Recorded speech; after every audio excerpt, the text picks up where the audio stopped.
avec Evenco. Et je trouve que c'était l'idéal de t'en parler dans cette vidéo parce que moi aussi j'ai envie de te raconter quelque chose qui m'a marqué pendant des années. Tu sais, les protections que tu dois changer toutes les 2-3 heures parce que tu as peur d'avoir une fuite. Toutes ces années au collège-lycée où tu dois demander constamment à tes copines si t'as pas une tache sur les fesses parce que t'as peur que ta serviette ait bougé et que t'aies mis du sang partout sur la chaise en classe.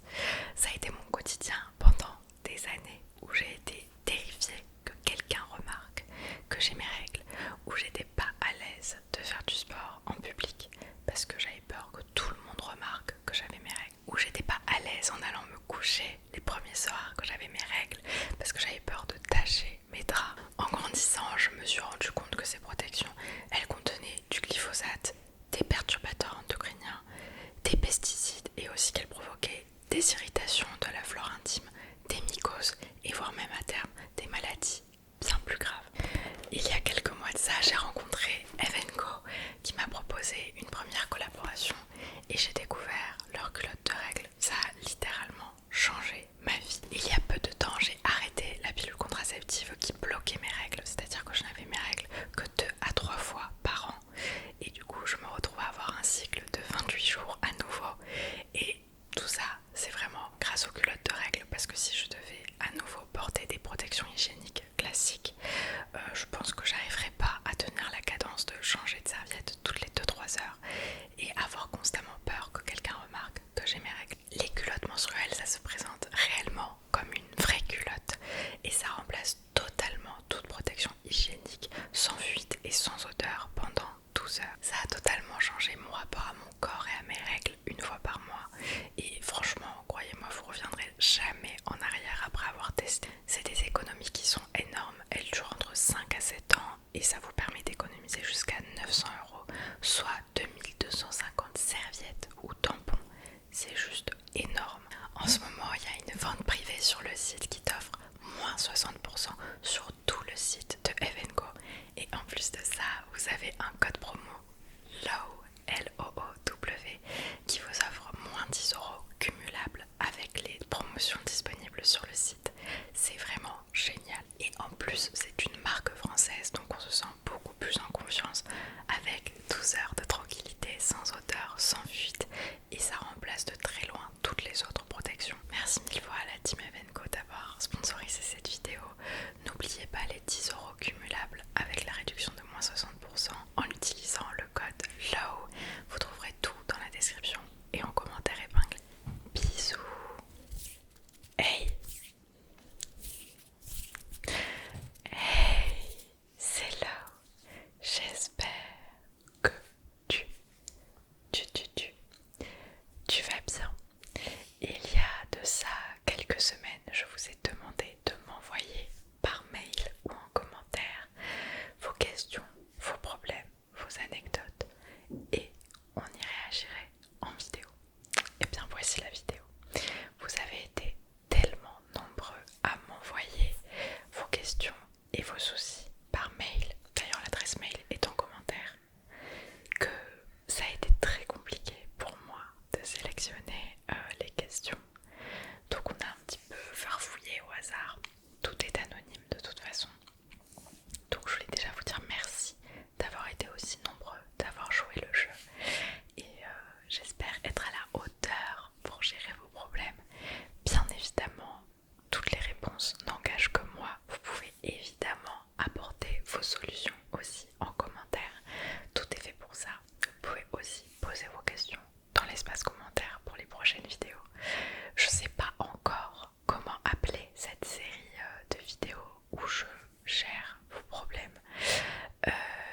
Bien évidemment, tout n'est pas à prendre au premier degré. Je suis pas psy, je suis pas médecin, je suis juste une copine d'internet qui essaye de vous répondre comme une amie ou comme une grande sœur pour vous aider. Voilà, donc c'est juste à prendre comme un avis extérieur à vos soucis. Voilà, donc si vous voulez partager tout ça en commentaire, aider les gens, poser vos questions et aussi donner des idées de titres à cette série, tout se passe dans l'espace commentaire. Merci beaucoup. D'ailleurs, j'ai repris ma seconde chaîne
et on se parle plus. Et des fois c'est normal que des relations se terminent comme ça, où on se donne plus de nouvelles, où on passe à autre chose, on prend plus le temps de prendre des nouvelles de comment ça va, etc. Alors ça peut être bien, mais il arrive, comme dans le cas de cette personne, que la relation se termine mais à sens unique, c'est-à-dire que la personne ne veut plus d'elle-même te donner de ses nouvelles, ne veut plus répondre à tes messages, et ça peut être très frustrant de pas comprendre ce qui se passe, de pas savoir comment faire pour gérer ce problème. Alors la première étape, ça va vraiment être de prendre conscience que le problème ne vient pas de toi, que c'est la personne en face de toi qui, elle, a décidé de mettre un terme à cette relation.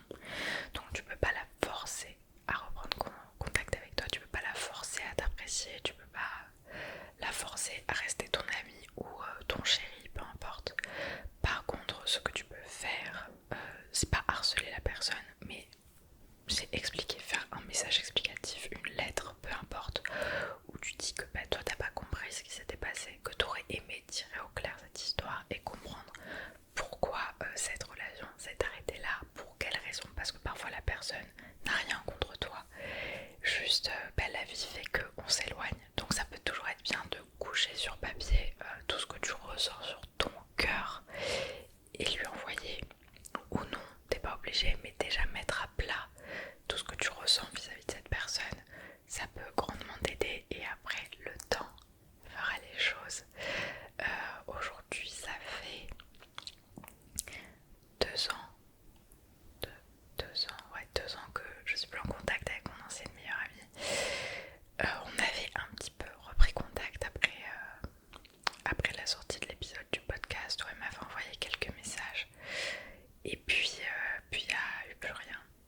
Et en fait je me rends compte que ça m'a fait beaucoup de mal pendant très longtemps, et le fait d'avoir accepté que bah, c'est elle qui a décidé de mettre un terme à cette amitié, et que moi dans tous les cas j'ai pas d'animosité pour elle, et que bah, juste la vie est comme ça et c'est pas grave, derrière tu vas faire d'autres rencontres, tu vas rencontrer d'autres amis, et ça a mal pour un bien parfois, bah, ça m'a beaucoup aidé, et vraiment faut attendre que ça passe, et de toute façon dans quelques semaines ça fera moins mal, dans quelques mois ça fera beaucoup moins mal, et dans quelques années t'en rigoleras peut-être.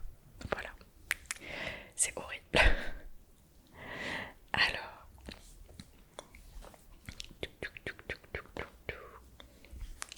coucou, j'aimerais que ça reste anonyme. Depuis quelque temps, je flirte avec un garçon qui était mon ami. À une soirée d'anniversaire, on s'est embrassés, et depuis notre relation n'est pas très claire. On se parle de manière assez ambiguë et on agit comme un couple. Je pensais qu'il voulait qu'on en soit un. Malheureusement, il m'a dit qu'il voulait qu'on soit juste plan cul, sex friend, je pense. Je suis pas sûre de vouloir ça parce que je m'attendais pas non plus à ça. Je sais pas quoi faire. Si tu peux m'aider, ça serait avec plaisir, merci. C'est un red flag. Je pense que tu es une fille. Oui, tu es une fille. Et dans tous les cas, même si t'étais un garçon, genre c'est un red flag. Tu peux pas te forcer à être sex friend avec une personne alors que toi tu as des sentiments amoureux et tu voulais être en couple avec cette personne, et c'est pas une bonne idée pour garder cette personne auprès de toi ou pour espérer qu'elle se mette en couple avec toi, de rester avec juste pour du cul. Ça va vraiment pas donner ce que t'espères, parce que cette personne, bah, visiblement elle sait ce qu'elle veut avec toi, et je pense qu'elle te fait espérer des choses qui ne sont pas les bonnes. Donc essaye, en tout cas, si vraiment t'en as envie et que t'es ok avec ça, que t'as pas de sentiments qui pourraient mettre à mal cette relation, ok. Mais d'un point de vue extérieur, c'est un red flag, et ça arrive très souvent. Des personnes qui te font espérer que vous allez vous mettre en couple alors qu'elles attendent pas du tout ça de vous. Donc fais bien attention à toi, protège-toi, et réfléchis bien avant de faire quoi que ce soit avec cette personne.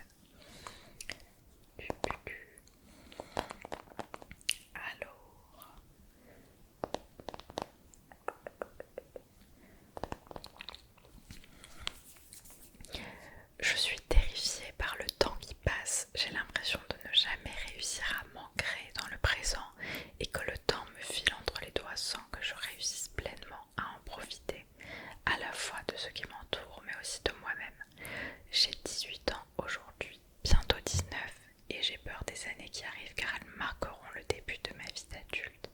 Alors voilà, aurais-tu des conseils pour les personnes qui ont peur de grandir? C'est terrible parce que j'ai exactement la même chose. Quand j'étais ado, je voulais trop grandir. Genre je me rappelle à 13-14 ans, mon rêve c'était d'avoir 18 ans, d'avoir mon studio, mon appart. Je disais que j'allais me marier à 20 ans, que j'aurais des enfants et tout, et je voulais trop être grande. Bon, ben c'est pas du tout ça qui s'est passé. Bon oui, j'ai eu mon studio à 18 ans, mais horrible. Je pense qu'il faut quand même profiter de chaque période de la vie. Mais c'est vrai qu'il y a beaucoup de gens passés 18 ans, quand tu commences à rentrer petit à petit dans la vie d'adulte, où t'es pris de peur parce que à la fois tu peux voir les gens autour de toi qui font des trucs d'adultes, ils vont travailler, ils vont se mettre en couple. J'ai même des gens que je connais qui ont des enfants, plusieurs enfants alors qu'ils ont mon âge, et que bah moi ça me frustre parce que je me dis mais j'ai 21 ans, j'arrive pas à me gérer moi-même. Enfin si, ça va, mais j'arrive pas à gérer ma santé mentale. Comment veux-tu que j'ai des enfants à cet âge-ci? Donc je comprends ce truc d'avoir peur de vieillir, d'avoir peur de la suite. Et c'est vrai qu'on m'a dit, ça me fait bizarre, à mes 18 ans, on m'a dit, c'est une personne de ma famille qui est bien plus âgée que moi, qui m'a dit voilà, t'as soufflé ta bougie, t'as 18 ans, bah tu vas cligner des yeux et demain t'en auras 45 et t'auras pas vu le temps passer. Et en fait je trouve que cette personne, elle avait raison, parce que j'ai l'impression que j'ai fêté mes 18 ans avant-hier, alors que pas du tout, c'était il y a bientôt 3 ans.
Et au début j'ai rien dit parce que j'étais terrifiée que les gens se moquent de moi au lycée.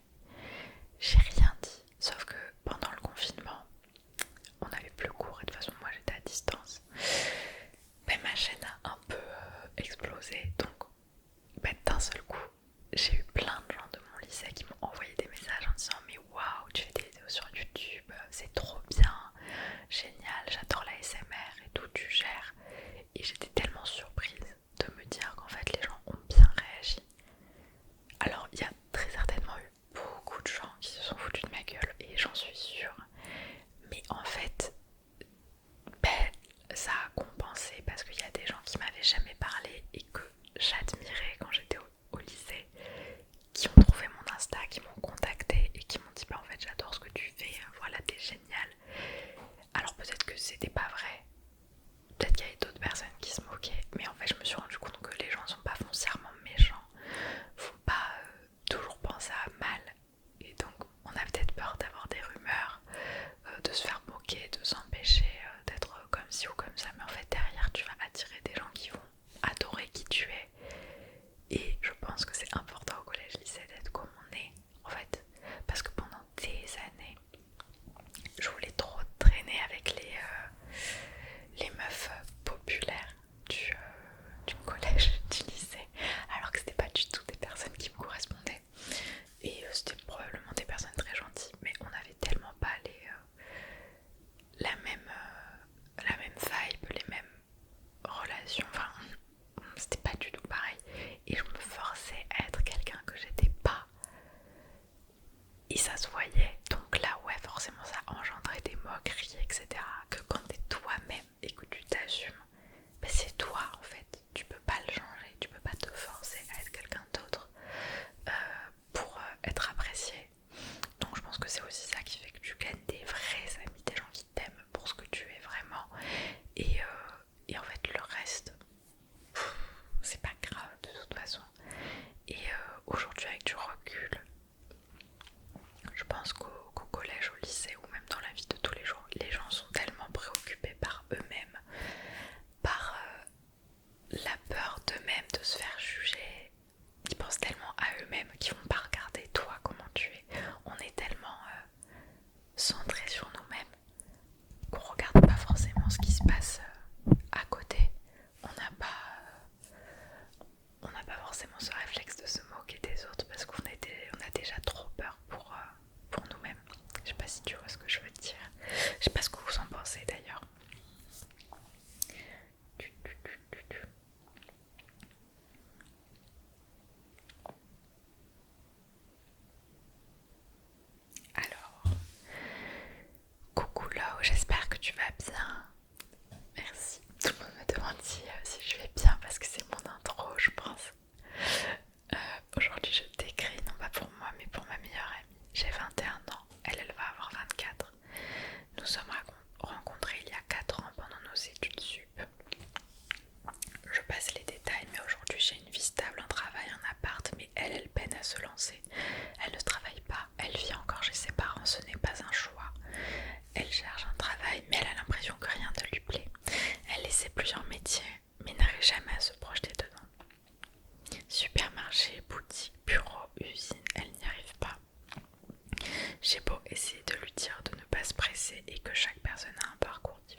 chez eux.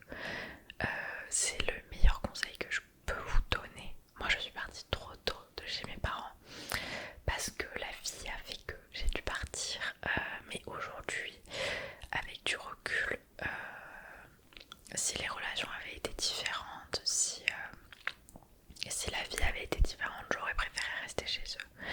Et t'as l'impression de pas avancer parce que toi t'es toujours chez tes parents, t'as tes potes, ils ont leur maison.